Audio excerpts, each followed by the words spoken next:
اعوذ باللہ من الشیطان الرجیم بسم اللہ الرحمن الرحیم السلام علیکم ورحمۃ اللہ وبرکاتہ۔ الحمدللہ آپ نے میری گزشتہ ویڈیو جو میں نے اپلوڈ کی تھی وہ ضرور آپ نے سنی بھی اور دیکھی بھی ہوگی۔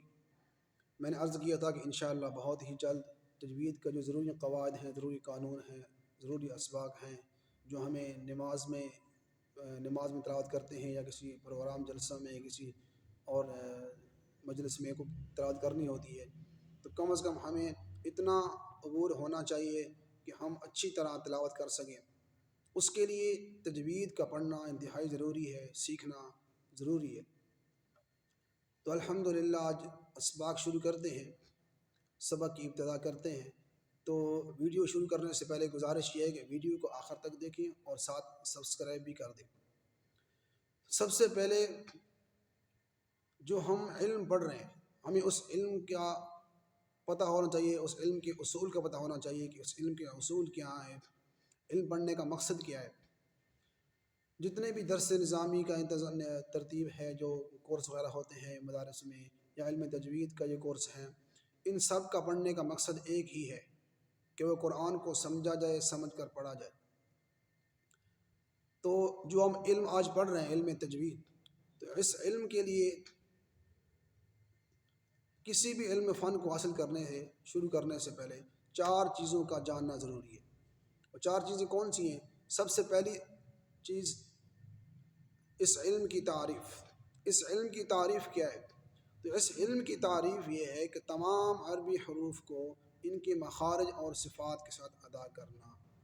تمام عربی حروف، یہ نہیں فرمایا کہ صرف قرآن کے عربی حروف، بلکہ درود پاک جس طرح پڑھتے ہیں وہ بھی عربی میں ہے، اسی طرح نماز میں سبحانک اللہم وبحمدک ثنا پڑھتے ہیں وہ بھی عربی میں ہے۔ تو اس لیے فرمایا کہ تمام عربی حروف کو اپنے مخارج اور صفات کے ساتھ ادا کیا جائے۔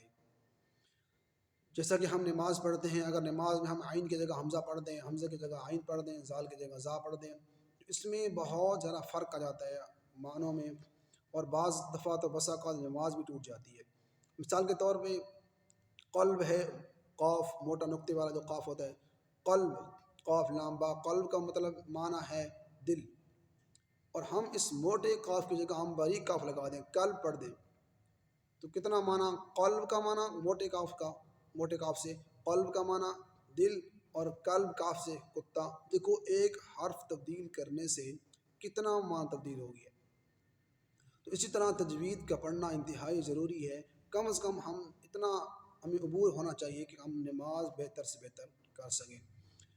سب سے پہلا علم تعریف، اس علم کی تعریف، یعنی تمام عربی حروف کو ان کے مخارج اور صفات سے ادا کیا جائے۔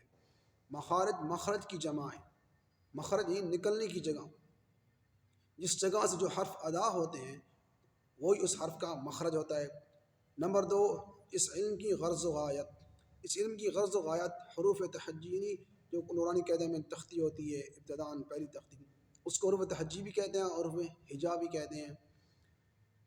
الف سے لے کر یا تک 29 حروف ہیں، ان کو حروف تحجی اور حروف ہجا بھی کہتے ہیں۔ ہجا کا معنی ہوتا ہے ہجے نکالنا، جوڑ نکالنا، اس میں عام طور پہ جوڑ کہتے ہیں، ایک حرف کو دوسرے حرف سے ملا کر پڑھنا، اسے ہجا کہتے ہیں۔